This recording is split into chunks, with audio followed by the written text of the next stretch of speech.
la lecture de l'Écriture sainte, elle qui fut toute produite par le souffle ou esprit de Dieu, et que l'Esprit de Dieu aujourd'hui veut appliquer à notre vie. Nous lisons dans la première épître de Pierre, au chapitre 5, les versets qui nous sont assignés. Je lis des versets 5 au verset 9, selon le texte que le programme a imprimé. Je lirai ensuite encore les versets 10 et 11 qui n'ont pas été imprimés sur le prospectus. Première épître de Pierre, chapitre 5, verset 5, deuxième partie. Dieu résiste aux orgueilleux, mais il fait grâce aux humbles. Humiliez-vous donc sous la puissante main de Dieu, afin qu'il vous élève au temps convenable, et déchargez-vous sur lui de tous vos soucis, car lui-même prend soin de vous. Soyez sobre, veillez. Votre adversaire, le diable, rôde comme un lion rugissant, cherchant qui il dévorera. Résistez-lui avec une foi ferme, sachant que les mêmes souffrances sont imposées à vos frères dans le monde. Quand vous aurez souffert un peu de temps, le Dieu de toute grâce, qui en Jésus-Christ vous a appelé à sa gloire éternelle, vous formera lui-même, vous affermira, vous rendra forts et inébranlables. À lui le pouvoir pour toujours. Amen.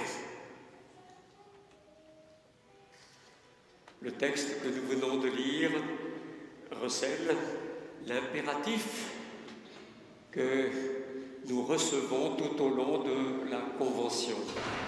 Résister. Nous recevons cet ordre divin, résister,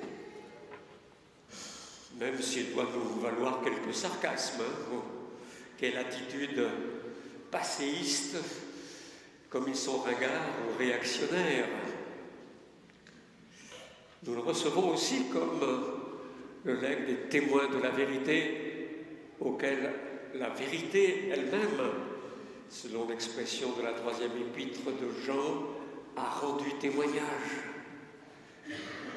Le legs de Marie Durand, qui a été déjà évoqué 2 ou 3 fois dans les réunions de nos rencontres.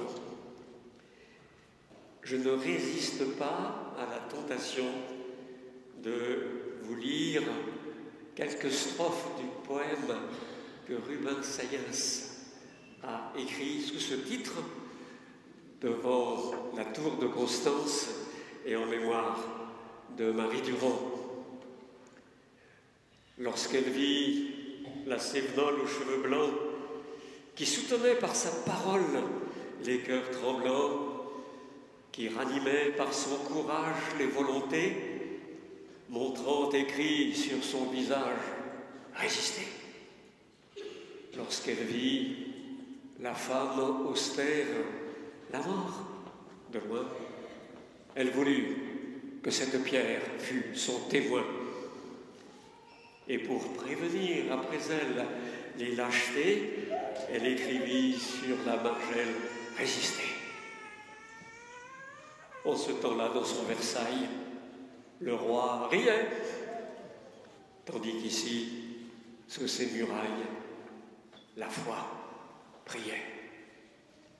L'un écrivait dans une fête « Persécuté ».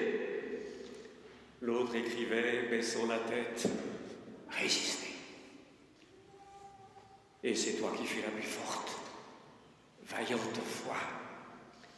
Depuis longtemps, la femme est morte et mort le roi.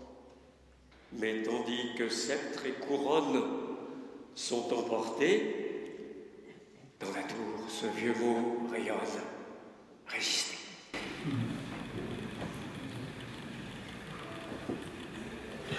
Nous prêtons toute notre attention aux précisions que Pierre, guidé par l'Esprit de Dieu, ajoute à cet impératif résister. Précision, nous en avons déjà parlé ensemble. Il s'agit de savoir à qui ou à quoi, mais à qui, en fait, résister. La parole est tout à fait nette. Le diable rôde. Résistez-lui avec une foi ferme. Le pasteur Marc Toureil nous a, avec puissance et franchise prophétique hier soir, parlé déjà de la guerre spirituelle en laquelle nous sommes engagés et des manœuvres du diable pour nous détourner du chemin que le Seigneur a tracé pour nous. Il me semble utile d'ajouter encore 2 ou 3 compléments à ce qui nous a été dit. D'abord, je voudrais rappeler que nous savons que le diable existe et nous ne laissons pas sa ruse suprême, je crois que c'est Baudelaire qui l'a dit, sa ruse de faire croire qu'il n'existe pas, l'emporter sur nous. Nous ne disons pas, ce serait trop ambigu, que nous croyons au diable. Non, nous croyons à la parole de Dieu qui nous révèle l'existence d'une puissance spirituelle réelle. Ce n'est pas une image, ce n'est pas un symbole, d'une puissance spirituelle réelle avec des traits personnels qui s'opposent à Dieu et à son œuvre. Quelle est l'action qu'il mène d'après notre passage tout d'abord? C'est comme le persécuteur, l'instigateur de tous les sévices dont souffrent les disciples de Jésus-Christ qu'il nous est présenté ici dans la première épître de Pierre. Les destinataires premiers de l'épître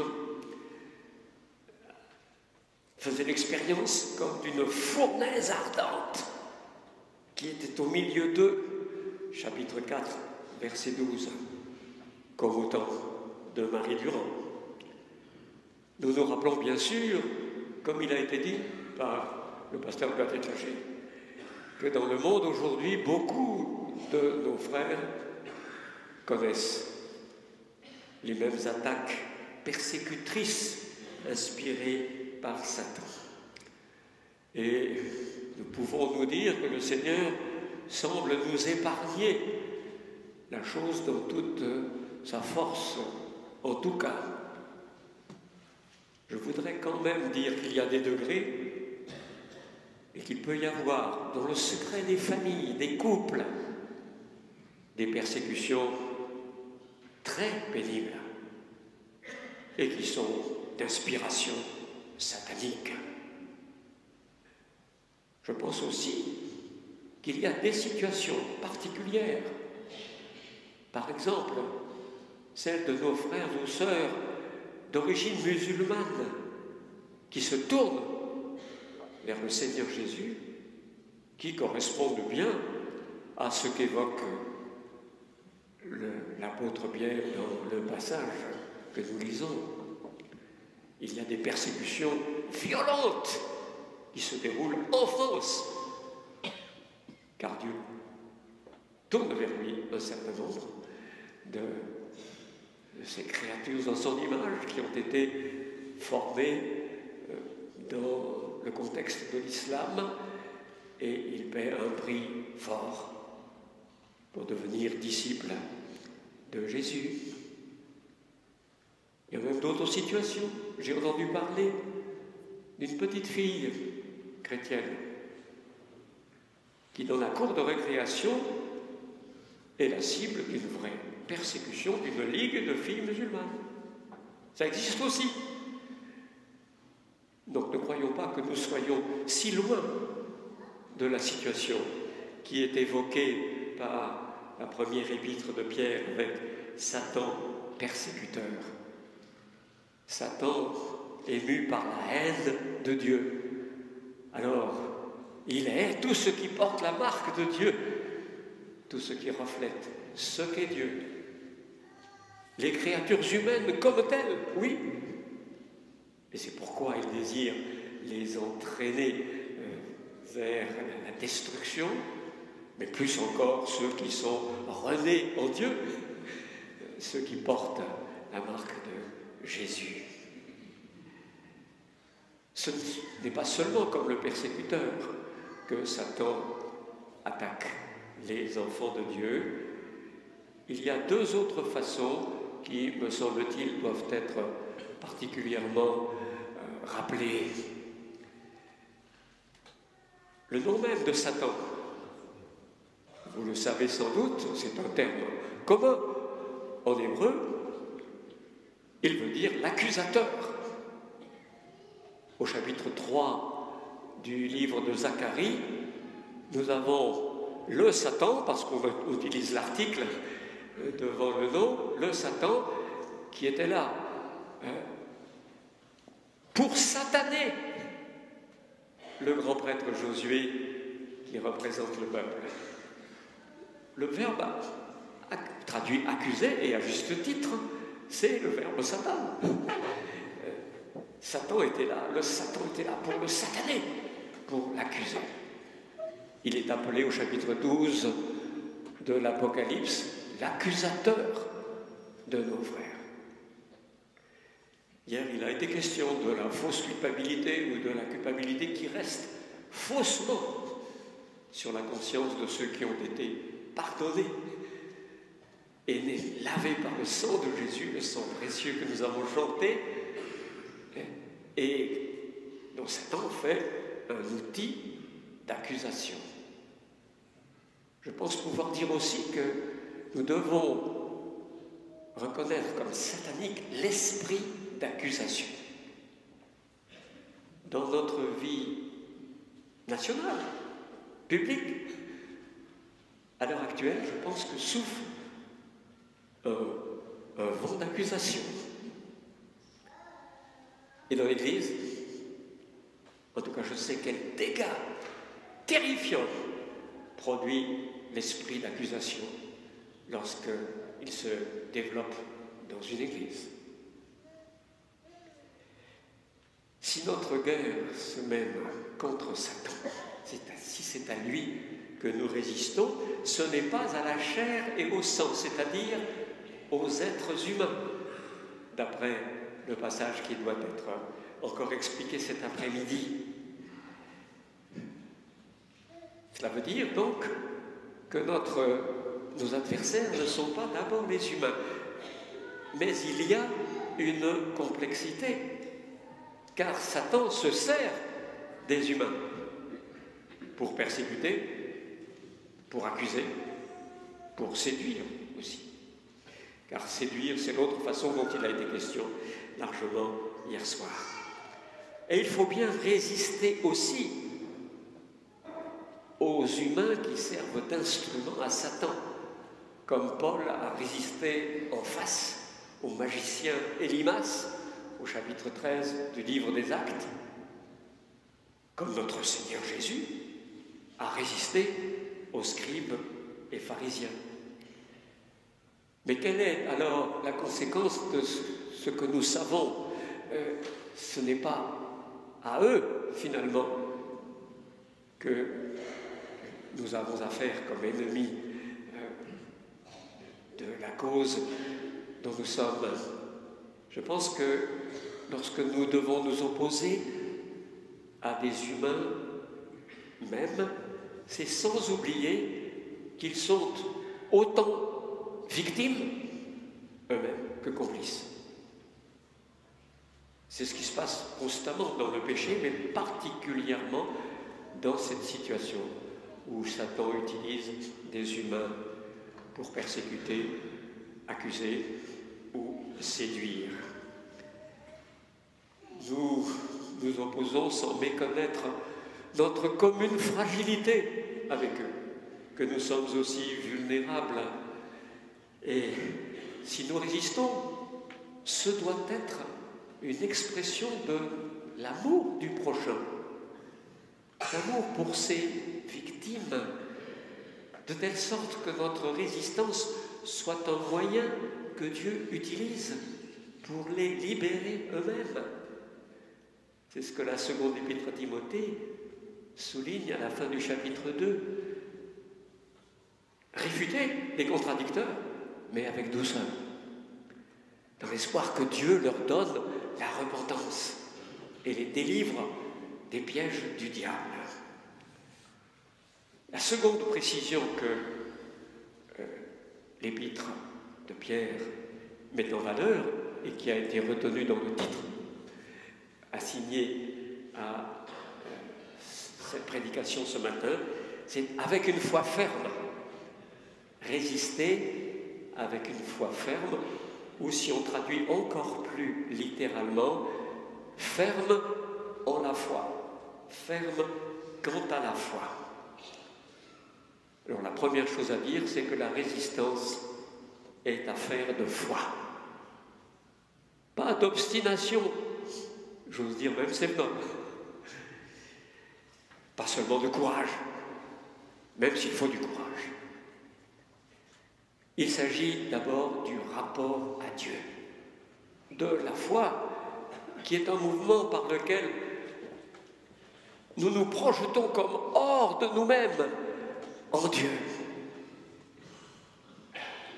Faites rouler sur Dieu tous vos soucis, lui-même prend soin de vous. C'est ce mouvement caractéristique de la foi. Croire, c'est ne surtout pas avoir confiance en soi. Croire au sens biblique et de telle façon que nous pouvons alors résister au diable. C'est tout miser sur Dieu, tout puiser en lui, nous projeter dans sa bonté, dans sa grâce. Et Dieu nous est connu par sa parole. C'est par sa parole qu'il crée en nous la foi. La foi vient de ce qu'on entend, dit l'apôtre Paul, et ce qu'on entend, la parole de Christ. Donc la foi qui permet de résister au diable, c'est une foi qui ne compte pas sur elle-même, mais sur Dieu qui se projette en lui.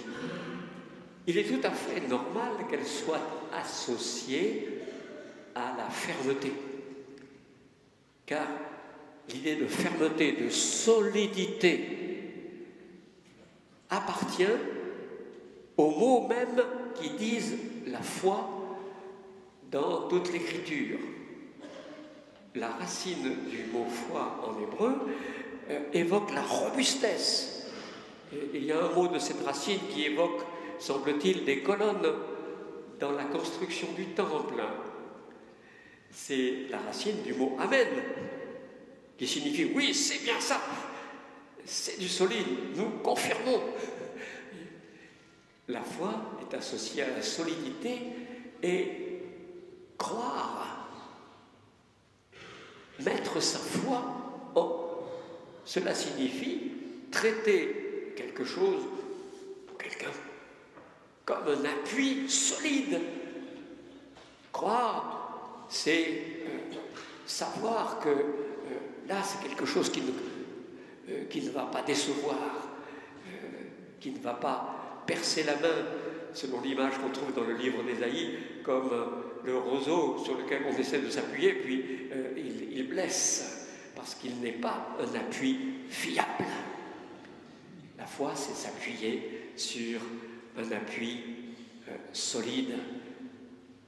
Ce n'est pas, comme si souvent nos contemporains l'imaginent, un saut dans le vide. C'est au contraire bâtir sur le roc, on a l'image caractéristique. Trouver refuge sur le roc et bâtir sa vie sur le roc. Et ce roc est solide, ce roc est compact. C'est le roc qui ne bouge pas, comme certains qui jouent sur le mot du rock. Pour la musique, souligne la différence. Ce n'est pas le rock qui fait bouger, c'est le roc inébranlable du Seigneur Jésus. Certains commentateurs pensent que Pierre, ici, se rappelle que Jésus l'a surnommé Pierre. Pierre, le caillou.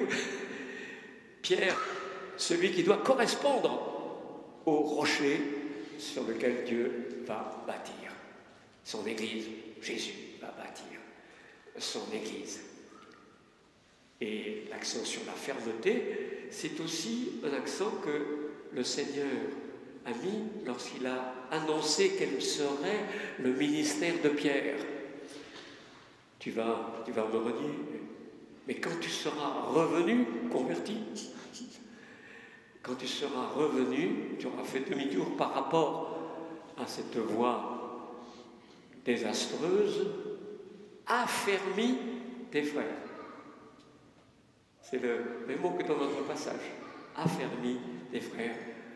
Pierre, discrètement, nous laisse nous souvenir de ces choses qui le concernaient à propos de son ministère. Et la référence au chapitre 16 de l'Évangile selon Matthieu, où se trouve cette parole sur cette pierre, je bâtirai sur ce rocher, je bâtirai mon Église, amène encore une autre pensée.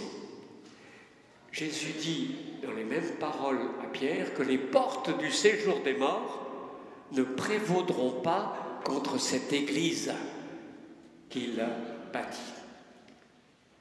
J'ai longtemps pensé que cela voulait dire que les puissances de la mort, finalement, ce sont celles du diable, car l'Épître aux Hébreux nous dit que c'est lui qui avait la puissance de la mort. Il manie la mort pour faire peur.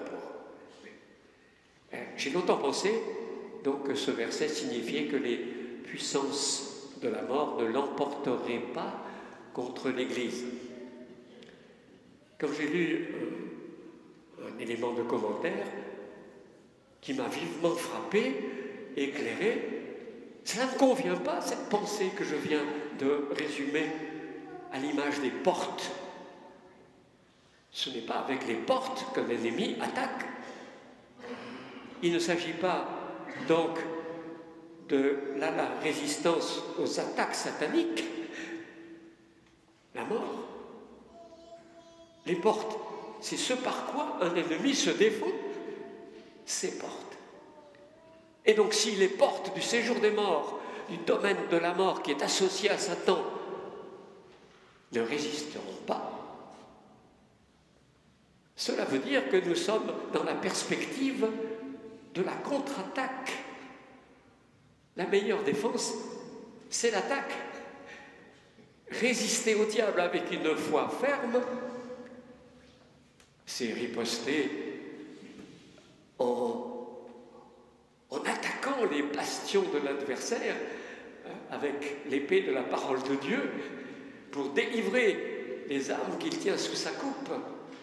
C'est la perspective positive de la croissance du royaume du Seigneur Jésus dans le monde. C'est la perspective positive de la victoire de l'Évangile. Résister au diable, c'est aussi participer à cette contre-attaque du message libérateur. Alors que cette foi soit ferme. Elle se ramollit, elle se fissure, si par exemple on accepte l'idée d'un mélange de choses fausses et de choses vraies, dans l'écriture, parole de Dieu. Elle se ramollit, elle se fissure, si nous pensons pouvoir tenir sur d'autres bases que la simple et pure grâce de Dieu. Si nous disons oui, la foi nous permet d'être sauvés, mais ensuite, pour prospérer dans la vie chrétienne, pour être mieux vu de Dieu, mieux accueillis de lui, il nous faut faire ceci et faire cela. Nous quittons le domaine de la foi. La foi s'ébrèche de manière très destructive si nous nous laissons gagner par de telles pensées. C'est avec une foi ferme, reposant entièrement sur Dieu, sa vérité, sa puissance, sa sagesse, son amour, que nous pouvons participer à cette résistance conquérante pour Dieu. Et l'Épître ajoute encore une précision que je n'ai pas le droit de laisser de côté, sachant que vos frères dans le monde subissent les mêmes souffrances que vous. En quoi cela nous aide-t-il à résister au diable? En quoi cela contribue-t-il à la fermeté de notre foi? Je pense qu'il y a un premier aspect qui est peut-être plus lié à la psychologie humaine, aux sentiments. Lorsque nous sommes tout seuls, ou nous nous croyons tout seuls, nous pouvons plus facilement nous décourager, nous demander si c'est notre faute, car le diable en profite. Et il y a donc déjà un certain réconfort à savoir que non, c'est le lot des chrétiens fidèles dans le monde entier. Et puis je crois discerner que cela renforce en nous le sentiment de l'obligation. Si nos frères et sœurs souffrent, même tellement plus que nous, parce qu'ils sont fermes dans la foi, alors si nous cédons, si nous nous laissons aller, c'est un mauvais coup que nous leur portons. La solidarité avec les frères et sœurs est aussi en cause. Si nous lâchons prise, nous les lâchons. Donc il y a un élément qui peut, là aussi, être évoqué à propos du lien entre cette connaissance et la résistance au diable. Alors il y a deux mots qui sont importants. Le mot qui est traduit les frères, je ne me rappelle plus dans la version que j'ai lue exactement ce qui est dit, à vos frères, en fait c'est un singulier, c'est le mot fraternité. Et j'ai lu que ce mot n'avait pas été employé avant l'Église primitive, en grec, donc, pour désigner un ensemble de frères. C'était un concept abstrait de fraternité, mais pas un terme utilisé pour la fraternité concrète que constituent ensemble tous les frères et sœurs. Cela semble significatif. L'expérience faite par l'Esprit de Jésus dans l'Église primitive conduit à mettre en avant un mot nouveau qui dit le lien nouveau, parce que surnaturel, qui lie tous ceux qui croient en lui. Il y a une fraternité qui dépasse tout ce que les associations simplement humaines peuvent créer comme lien. J'ai bien aimé hier, en entendant l'explication du nom les Blessed Sisters, cet accent sur la fraternité. Sororité, mais fraternité. En Christ, c'est un effet de la grâce. Et dans le monde, cela nous rappelle l'ampleur universelle de l'Église de Jésus-Christ. Cette fraternité, elle est de toutes les nations, de toutes les races, de toutes les langues. Et Dieu sera célébré de cette manière multiple et universelle par le cœur céleste qui est évoqué dans l'Apocalypse. C'est le monde que la contre-attaque du Seigneur Jésus contre Satan, c'est le monde qu'il conquiert. Le royaume du monde va passer à Dieu et à son Christ par le moyen de la parole et de l'esprit. Et puis il y a encore un mot qui est très difficile à traduire dans le verset en cause. Il est traduit, les mêmes souffrances sont imposées à vos frères dans le monde, mais ce n'est pas tout à fait ça. Le mot normalement se traduirait sont accomplis, menés à leur terme. Il y a dans la formation de ce mot, le mot qui indique la fin. Et le professeur Samuel Bénétro, qui est maintenant auprès du Seigneur, mais que j'ai eu l'avantage d'avoir longtemps comme collègue, interprète de cette façon l'usage de ce verbe. Les souffrances, citation, s'inscrivent dans un plan global pour un monde promis à la justice, la paix, la gloire. Il s'agit d'un accomplissement selon le plan de Dieu. Ces souffrances ont un sens. Elles ne montrent pas seulement la méchanceté du malin, elles ont un sens selon Dieu, qui contribue à l'extension de son royaume jusqu'à la plénitude que révélera la venue glorieuse de notre Seigneur Jésus. Ce qui nous permet de résister avec une foi ferme, c'est la certitude que Dieu a tout pouvoir à lui. C'est que Dieu, ayant tout pouvoir, réalise son projet de salut, de grâce, y compris par les souffrances qu'il permet que les siens subissent sur la terre. Ce qui veut dire que nous pouvons faire nôtre la promesse du verset 10. Quand vous aurez souffert un peu de temps, même une longue vie comme le Seigneur m'accorde, c'est bien peu de temps à côté de ce qui nous est promis. Le Dieu de toute grâce, qui en Jésus-Christ vous a appelé à sa gloire éternelle, vous formera lui-même. Le verbe peut aussi se traduire réparer, il est employé pour réparer les filets. Vous formera, vous réparera, vous préparera, de sorte qu'il n'y ait aucune lacune, aucun déséquilibre. Vous formera lui-même, vous affermira, de telle sorte qu'il n'y ait rien qui vacille ou qui tombe, vous rendra fort, de telle sorte qu'aucune puissance de l'adversaire ne pourra tenir, même les portes du séjour des morts.